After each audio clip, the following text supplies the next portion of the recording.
and welcome to the first ever episode of Kitchen Witch Wednesdays with the Mead Mashers Guild. I am your Mead Maiden and your host, Courtney, and today we will be making apricot honey glazed pork meatballs.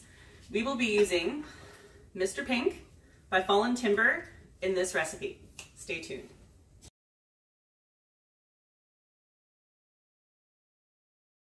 So for this recipe, we're going to be starting out with a pound of ground pork.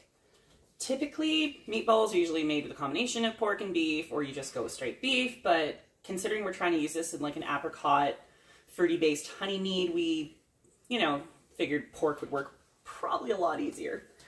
So we are going to add spices, because hello, flavor. Gonna add a half teaspoon celery salt, a half teaspoon of thyme leaves,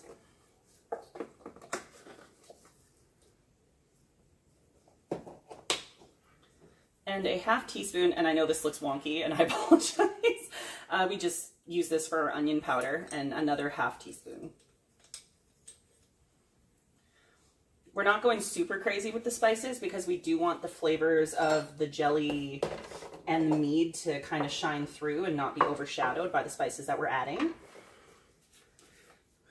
Next, we are going to add 1/4 teaspoon of rubbed sage. It would just cooperate.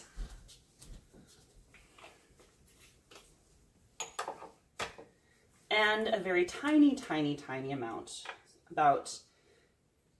I'm only filling about half of this measure, and this is 1/8 of a teaspoon of nutmeg. Nutmeg is kind of notorious for overpowering almost anything it's in, and it's unless you're really careful with your measurements. So be careful with your measurements. We're also going to add a pinch of salt. I have pink Himalayan sea salt. And you would just add salt and pepper to taste. Ooh, hear that thunder? It's been raining cats and dogs here for flippin' ever. All right, and I'm also gonna add a little bit of fresh cracked black pepper. That is it for spices. Now we're going to put in a couple binding agents. Now, because I am on this newfangled thing where I'm trying to reduce the amount of gluten in my diet, I have had to find alternatives to breadcrumbs.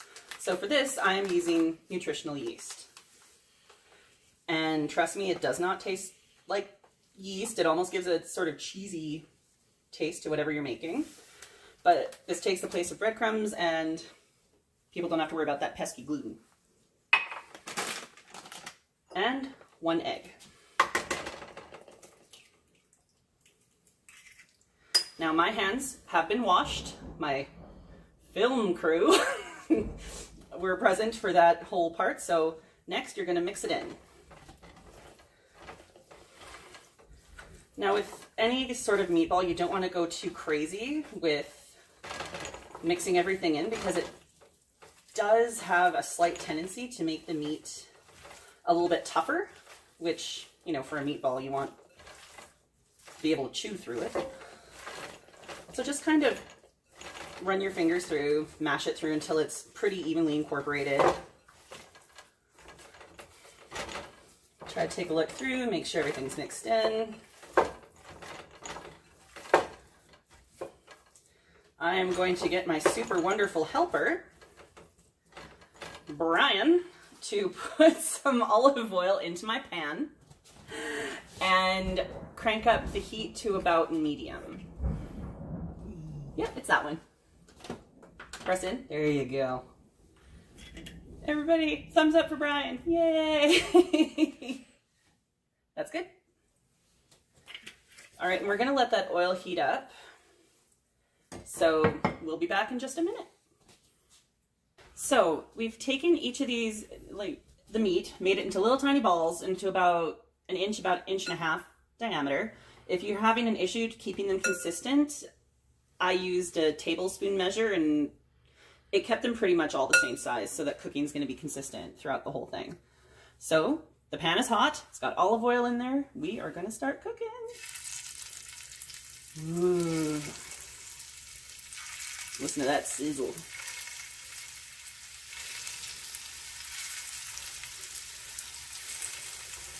Now with meatballs, one of the cardinal rules is do not overcrowd the damn pan. It's easy to want to put everything in at the same time. You don't want to do that because once you crowd them, they are a pain to try and move around and flip and cook all the way through. So this is going to be about 10 to 15 minutes. If you're not entirely sure, open up a meatball for science. If it's still raw in the middle, you're going to need a few more minutes of cooking time. All right, so now that all of our meatballs have been thoroughly cooked, I've opened up a few for science and we tried it. And the way the spices work out, it almost tastes like sausage, but it's less fatty. So it's really, really tasty and it's going to go really well with the apple elements in this mead. Now, just for clarification, I did double check and the brand of nutritional yeast that I used, the Bob's Red Mill, I double checked and I made sure that it's made in it is gluten-free and it's made in a gluten-free facility. So this recipe is actually gluten-friendly. Also, Mr. Pink, if you look right there, it's gluten-free. So this recipe is safe for anybody that has a gluten intolerance or celiac. None of this has gluten in it. You are good to go. So now we're going to take our Mr. Pink and we are going to deglaze all the nummy little pork bits that are in the pan left over from cooking the sausage. We're going to take a cup. Now this is carbonated, so do be aware that it might froth up a little bit. That's perfectly normal. It's just the carbonation doing its thing. My pan is still on a medium heat.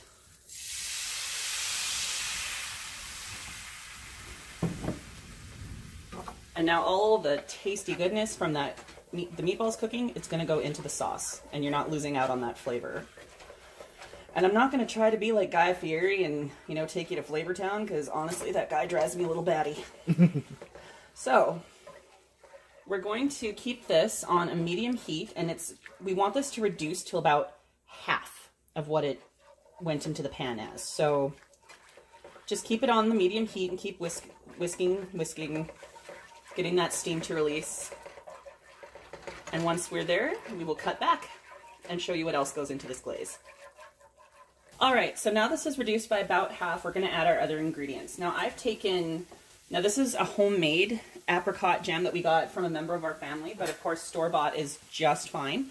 I'm putting in about a 1/4 cup, and this is gonna really help thicken that glaze. We are also going to add a tablespoon, pardon me, of honey. Now this is from a local lady named Jackie, and she actually makes this just outside Alberta Beach. So pretty awesome, keeping it local. We're going to take about a tablespoon of that. We will provide her information down below if you wish to purchase some honey for yourself. Just going to get that in there. Now before things get too incredibly sticky, I'm going to take, okay, honey going everywhere, about 2 tablespoons of apple cider vinegar, and this is going to kind of cut the sweetness of the mead and the honey and the jam. 1 tablespoon, 2 tablespoons. We are also going to add about a teaspoon of soy sauce. Just regular run-of-the-mill soy sauce, whatever brand you prefer.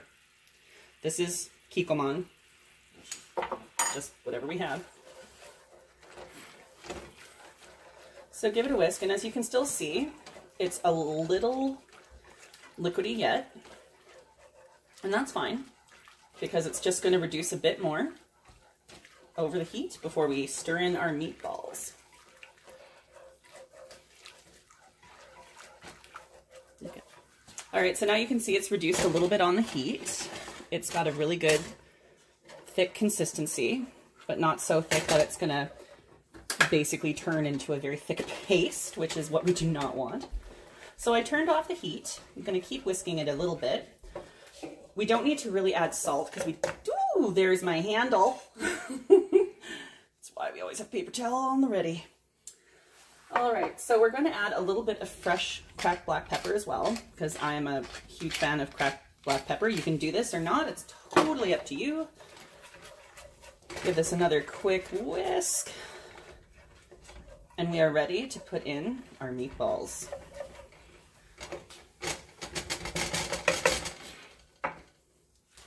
So you don't have to be fancy. Just make sure they go in the pan. And give them a little toss.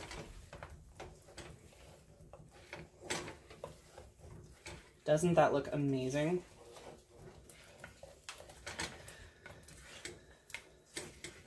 Now this recipe will make anywhere between 25 to 30 meatballs, depending on your sizing. If you keep them small like this, I was able to get about 31 out of it.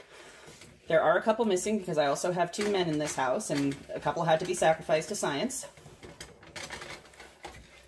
And I'm just gonna get my helper here to follow me, and I'm gonna put this into our serving dish.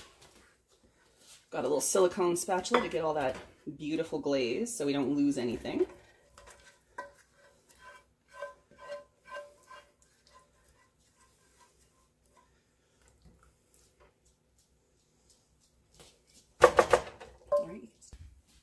So here you have it. These are basically our sweet and sour mead meatballs. Brian is super excited to try these out, as am I. So here's a fork, sir. Thank you. Stab your meatball of choice. Ah. I'm gonna get a little extra glaze on that one if you want to go in and dig yourself. All right, first bite, here we go.